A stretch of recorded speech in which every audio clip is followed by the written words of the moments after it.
Hello friends, white board സ്റ്റോറിലേക്ക് സ്വാഗതം. ഇന്ന് നമ്മൾ പോകുന്നത് വിക്രത്തിൻ്റെ പുതിയ സിനിമയായ തങ്കലാനിലേക്ക്. അപ്പോൾ തങ്കലാൻ്റെ ഒരു ഫസ്റ്റ് ലുക്കൊക്കെ 2-3 വർഷങ്ങൾക്ക് മുമ്പ് പുറത്ത് വന്നപ്പോൾ തന്നെ വലിയ ഹൈപ്പാണ് ഉണ്ടായിരുന്നത്. ഒന്ന്, ആ സിനിമയുടെ ഔട്ട്ലുക്കിന് കമലഹാസൻ്റെ ഇടയ്ക്ക് വെച്ച് നിന്നുപോയ മരുതനായകം എന്ന സിനിമയോട് വലിയ സാമ്യത ഉണ്ടായിരുന്നു അതിൻ്റെ ലുക്കൊക്കെ. പിന്നെ മെൽ ഗിബ്സൻ്റെ ക്ലാസിക് സിനിമയായ അപ്പോകാലിപ്റ്റോയോട് ഒരു സാമ്യത ഉണ്ടായിരുന്നു. പിന്നെ ഈ പറഞ്ഞ പോലെ ആ ലുക്കുകളുടെ ഒരു പ്രത്യേകത, ഒരു കംപ്ലീറ്റ്ലി ഒരു അഹോരി രൂപത്തിലുള്ള മേക്കപ്പൊക്കെ ആയിട്ട് വിക്രം വരുന്നു. അപ്പോൾ വിക്രം ഈ ട്രാൻസ്ഫോർമേഷൻസിൻ്റെ ആളാണല്ലോ. അപ്പോൾ അങ്ങനെ വലിയ ഹൈപ്പാണ് ഈ സിനിമയ്ക്ക് ഉണ്ടായിരുന്നത്. രഞ്ജിത്താണ് ഈ സിനിമ ഡയറക്ടർ. നമ്മുടെ കബാലി, മദ്രാസ്, കാല തുടങ്ങിയ സിനിമകൾ, സരപ്പെട്ട പരമ്പര തുടങ്ങിയ സിനിമകളൊക്കെ സംവിധാനം ചെയ്ത രഞ്ജിത്ത്. ഇനി ഈ സിനിമയുടെ ഒരു വൺ ലൈനിലേക്ക് നമ്മൾ പോകണമെന്നുണ്ടെങ്കിൽ, കോളാർ മൈൻസ് ആണ് സിനിമയുടെ ബാക്ക്ഗ്രൗണ്ട്. പക്ഷേ ഈ കറണ്ട് കാലഘട്ടത്തിൽ നടക്കുന്ന കഥയല്ല, ബ്രിട്ടീഷുകാരുടെ ടൈമിൽ നടക്കുന്ന ഒരു കഥയാണ്. അപ്പോൾ ഒരു ബ്രിട്ടീഷ് ഓഫീസർ ഈ കോളാർ മൈൻസ് മൈൻ ചെയ്യാനായിട്ട്, അവിടുന്ന് സ്വർണ്ണം എടുക്കാനായിട്ട് വരുന്നതും അതിന് വേണ്ടിയിട്ട് ദളിത് കമ്മ്യൂണിറ്റിയുള്ള ആൾക്കാരെ അവിടെ കൊണ്ടുവരുന്നതുമാണ് സിനിമയുടെ ഒരു വൺ ലൈൻ എന്ന് പറയുന്നത്. ഞാൻ കൂടുതൽ ഡീറ്റെയിൽസിലേക്ക് പോകുന്നില്ല. ഇതാണ് സിനിമയുടെ ഒരു വൺ ലൈൻ. അപ്പോൾ ഈ രഞ്ജിത്തിൻ്റെ സിനിമകൾ സാധാരണ ചില സിനിമകൾക്ക് എനിക്കത് അങ്ങോട്ട് അത്ര ഇൻ ടേംസിൽ വരാറില്ല പുള്ളിയുടെ സിനിമകളായിട്ട്. കാരണം ഒരുപാട് പൊളിറ്റിക്സ് പുള്ളിയുടെ സിനിമകളിൽ കൂടെ പറയാറുണ്ട്. അത് വളരെ സെൻസിറ്റീവായ പൊളിറ്റിക്സ് പറയാറുണ്ട്. അതിന് ചില സിനിമകൾ എനിക്കത് ഭയങ്കര അരോചകമായി തോന്നാറുണ്ട്. പൊളിറ്റിക്സിന് വേണ്ടി പൊളിറ്റിക്സ് പറയുന്ന പോലെ.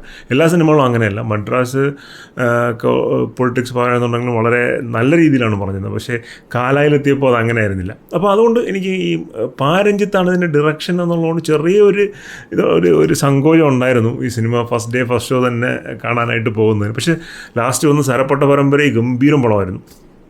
അങ്ങനെ ഈ പടത്തിലോട്ട് നമ്മൾ വരുമ്പോൾ, നമ്മുടെ തങ്കലാനിലോട്ട് വരുമ്പോൾ, ഈ പറഞ്ഞ വൺ ലൈനിൽ ഈ ദളിത് കമ്മ്യൂണിറ്റി അവിടെ വരുന്നതും അവർ സ്വർണം മൈൻ ചെയ്യുന്നതൊക്കെയാണ് സിനിമയുടെ ഒരു ഇതിവൃത്തം എന്ന് പറഞ്ഞാൽ. പിന്നെ ആ സ്വർണത്തിൻ്റെ പ്രൊട്ടക്ടറായിട്ട് വേറൊരു കമ്മ്യൂണിറ്റി ഉണ്ട്. അപ്പോൾ അവിടെ കുറച്ച് കോൺഫ്ലിക്റ്റും കാര്യങ്ങളൊക്കെ ഉണ്ട്.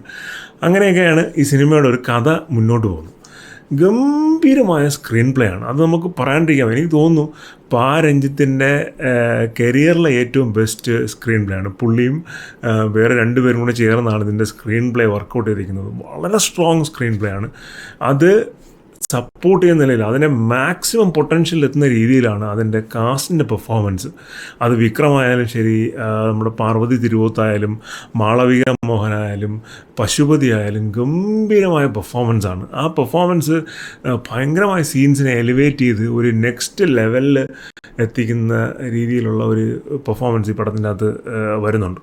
നമുക്കത് വിഷ്വലി സ്പ്ലെൻഡിഡ് ആയിട്ടുള്ള സീൻസിൻ്റെ കൂടെ ഇത്രയും നല്ല പെർഫോമൻസും കൂടെ വരുമ്പോഴത്തേക്കും ആ സിനിമ എൻ്റയർലി വേറൊരു റേഞ്ചിൽ കയറിപ്പോകുന്നൊരു കാഴ്ചയാണ് ഈ തങ്കലാൻ സിനിമയിൽ ഉടനീളം നമുക്ക് കാണാനായിട്ട് സാധിക്കുന്നത്. അതിൻ്റെ ഒരു ഫസ്റ്റ് ഹാഫ് തൊട്ട് മുമ്പുള്ള ഒരു പഞ്ച്, ഫസ്റ്റ് ഹാഫ് കഴിഞ്ഞ് വരുന്ന സീക്വൻസുകൾ ഭയങ്കരമായ രസകരമായിട്ടാണ് ആ സിനിമ പിന്നെ എടുത്തിരിക്കുന്നതും. അതിൻ്റെ ഒരു ഡിറക്ഷൻ ആയാലും ശരി, അതിൻ്റെ ഒരു സ്ക്രീൻ പ്ലേ ആയാലും ശരി. പിന്നെ അതിലെടുത്ത് പറയേണ്ട വേറെ 2 കാര്യങ്ങൾ. ഒന്ന്, അതിൻ്റെ സിനിമാറ്റോഗ്രാഫിയാണ്. ഷോട്ട്സൊക്കെ ഭയങ്കര രസമാണ് അതിൻ്റെ ഷോട്ട്സൊക്കെ. എന്ന് വെച്ചാൽ നമ്മൾ ക്യാമറ ആംഗിള് പലപ്പോഴും ക്യാരക്ടറിൻ്റെ ഇമോഷൻസിനെ കംപ്ലീറ്റ്ലി ക്യാപ്ചർ ചെയ്യുന്ന രീതിയിൽ വളരെ ക്ലോസ് ആയിട്ട് വയ്ക്കുക. അതുപോലെ തന്നെ ചിലപ്പോൾ ഈ ക്ലോസ് ആണെങ്കിൽ കൂടിയും ഒരു വൈഡ് ബാക്ക്ഗ്രൗണ്ട് വിഷ്വൽസും ആ ഫ്രെയിമിന് കൊടുക്കുക. അങ്ങനെ ഭയങ്കര രസകരമായിട്ടുള്ള ക്യാമറ സിനിമാറ്റോഗ്രാഫി ഇതിൻ്റെ അകത്ത് വർക്കൗട്ട് ചെയ്തിട്ടുണ്ട്. ഈ ചില സീക്വൻസുകളൊന്നും ആർട്ടിഫിഷ്യൽ ലൈറ്റിങ് ഉപയോഗിച്ചിട്ടുണ്ടോ എന്നതിന് എനിക്ക് സംശയമാണ്. ഒരു തീപ്പന്തമൊക്കെ പഠിച്ചിരിക്കുന്ന സീനിലൊക്കെ ആ തീപ്പന്തത്തിൻ്റെ ലൈറ്റ് തന്നെയാണ് വിഷ്വൽ ഷൂട്ട് ചെയ്യുന്നതായിട്ടാണ് എനിക്ക് തോന്നിയത്. ഗംഭീരമായിട്ടുള്ള സിനിമാറ്റോഗ്രാഫിയാണ്. കിഷോർ കുമാറാണ് ഇതിൻ്റെ സിനിമാറ്റോഗ്രാഫി. അദ്ദേഹം രഞ്ജിത്തിൻ്റെ ക്യാമറ ടീമിലുള്ള ഒരാളാണ്. പക്ഷേ അങ്ങനെ ഇൻഡിവിജ്വലായിട്ട് ഭയങ്കര വലിയ സിനിമകളൊന്നും ചെയ്തിട്ടുള്ള ആളല്ല. 1-2 സിനിമകളൊക്കെ ചെയ്തിട്ടുണ്ട്. പക്ഷേ ഇതിൽ അദ്ദേഹത്തിൻ്റെ ഫസ്റ്റ് മൂവി അല്ലെങ്കിൽ കൂടിയും അദ്ദേഹം ഗംഭീരമായിട്ടുള്ള സിനിമാറ്റോഗ്രാഫിക്ക് വർക്ക് ഈ പടത്തിൽ കാഴ്ചവെച്ചിട്ടുണ്ട്. എനിക്ക് തോന്നുന്നു ഈ ക്രൂവിൻ്റെ, ഈ രഞ്ജിത്തിൻ്റെ കരിയറിലെ ഏറ്റവും ബെസ്റ്റ് മൂവി, ഇതുവരെ ചെയ്തൊരു ഏറ്റവും ബെസ്റ്റ് മൂവി തങ്കലാനായിരിക്കും. ഭയങ്കര ഒരു ഇമോഷണലി നമ്മളെ ഓഡിയൻസിന് ബോണ്ട് ചെയ്യുന്ന അല്ലെങ്കിൽ ഇമോഷണലി നമ്മളെ ആ കഥയിലേക്ക് കൊണ്ടുപോകുന്ന രീതിയിലുള്ള ഒരു പെർഫോമൻസും ആ ഒരു പിന്നെ ഡിറക്ഷനും ഒക്കെയാണ് ഈ പടത്തിൽ നമുക്ക് കാണാൻ പറ്റുന്നത്. പിന്നെ ജി.വി. പ്രകാശ് കുമാറിൻ്റെ BGM ഓരോ സീൻസിനെയും എലിവേറ്റ് ചെയ്യുന്ന രീതിയിലുള്ള BGM ആണ്. അതും അദ്ദേഹത്തിൻ്റെ ഒരുപക്ഷെ കരിയർ ബെസ്റ്റ് എന്ന് തന്നെ ഞാൻ പറയാൻ ഉദ്ദേശിക്കുന്ന ഒരു സിനിമയാണ് ഇതിലെ ഈ തങ്കലാനിലെ BGM എന്ന് പറഞ്ഞാൽ. അത്ര നല്ല BGM ആണ് ഈ പടത്തിൽ. ഇനി ഇത് പിന്നെ ക്രൂവിൻ്റെയാണ്. ഈ ക്രൂവിൻ്റെ കൂടെ വരുന്ന ആൾക്കാരാണല്ലോ നമ്മൾ ലീഡ് ആക്ടേഴ്സ്. വിക്രം, പാർവതി തിരുവോത്ത്, മാളവിക, പശുപതി, ഇവർ 4 പേര് എന്തൊരു പെർഫോമൻസാണ്, ഗംഭീരം പെർഫോമൻസാണ്. പ്രത്യേകിച്ചും വിക്രം അതേവഴി ഈ ബോഡി ട്രാൻസ്ഫോർമേഷൻ്റെ ആളാണ്. ഈ സിനിമയുടെ ഒരു ഫസ്റ്റ് ഹാഫ് കഴിയുമ്പോൾ തന്നെ നമുക്ക് ഏതാണ്ട് ഉറപ്പാവും വിക്രം ഈ കൊല്ലത്തെ നാഷണൽ അവാർഡിന് ടോപ്പ് കണ്ടൻഡറാണ് എന്നുള്ളത്. ഇനി അങ്ങോട്ട് അത്ഭുതങ്ങളൊന്നും സംഭവിച്ചില്ല. ഇനി ഒരു 6 മാസം കൊണ്ടുണ്ട്, ഒരു 4 മാസം കൊണ്ടുണ്ട്. അപ്പോൾ അത്ഭുതങ്ങളൊന്നും സംഭവിച്ചില്ല എന്നുണ്ടെങ്കിൽ ഈ വർഷത്തെ ടോപ്പ് കണ്ടൻഡർ വിക്രമാണ്. അത്ര നല്ല പെർഫോമൻസാണ് പുള്ളിയുടെ. ആ ഒരു പിന്നെ ഡയലോഗ് മോഡുലേഷൻ ആയാലും ശരി, ഒരു ബോഡി ലാംഗ്വേജ് ആയാലും ശരി, ആ ട്രാൻസ്ഫോർമേഷനിൽ തന്നെ ഈ വയറൊന്നും അങ്ങനെ അത്ര മസിലൊന്നുമില്ല, പക്ഷെ കൈയൊക്കെ ഭയങ്കര സ്ട്രോങ് ആണ്. അത് അവരുടെ ആ ഒരു വർക്ക് കൊണ്ട് അവർക്കുണ്ടാകുന്ന ഒരു ബോഡി ഫീച്ചറാണ്. അത് പുള്ളി ഡെവലപ്പ് ചെയ്തിട്ടുണ്ട്. ഗംഭീരമായ പെർഫോമൻസാണ്. ഈ അടുത്ത കാലത്ത് വന്നിട്ടുള്ള വിക്രം സിനിമകളിൽ ഏറ്റവും നല്ല പെർഫോമൻസ് ആണെന്ന് എനിക്ക് തോന്നിയ ഒരു സിനിമയാണ് ഈ തങ്കലാൻ്റെത്. പിന്നെ എൻ്റെ ലീഡിങ് ആക്ട്രസായിട്ട് വരുന്ന നമ്മുടെ പാർവതി തിരുവോത്ത് അടിപൊളി പെർഫോമൻസാണ്. എന്ന് വെച്ചാൽ ഈ പുള്ളിക്കാരി ആ ക്യാരക്ടറായിട്ട് അങ്ങ് ജീവിക്കുമായിരുന്നു. അത്ര പെർഫോമൻസാണ്. ആ ഡയലോഗിൻ്റെ ഒരു ബോഡി ലാംഗ്വേജ്, ഡയലോഗ് ഭയങ്കരമായ ഒരു ട്രാൻസ്ഫോർമേഷനുള്ള ഒരു ക്യാരക്ടറായിട്ടാണ് നല്ല രീതിയിൽ ആ ക്യാരക്ടർ ചെയ്തിട്ടുണ്ട്. മാളവിക മോഹൻ്റെ ക്യാരക്ടറായാലും ശരി, നല്ല പെർഫോമൻസൊക്കെയുള്ള നല്ലൊരു ഒരു സപ്പോർട്ടിങ് ആക്ടേഴ്സിൽ നല്ല പെർഫോമൻസ് നമ്മുടെ പശുപതിയുടെ പെർഫോമൻസാണ്. അത് അദ്ദേഹം ചില സീനുകളിൽ ചില സാധനങ്ങൾ കിട്ടിയിട്ടുണ്ട്. ഈ ഡയലോഗ് പറയുമ്പോഴത്തേക്കും നമ്മൾ പിറുപിറുത്ത് പറയും.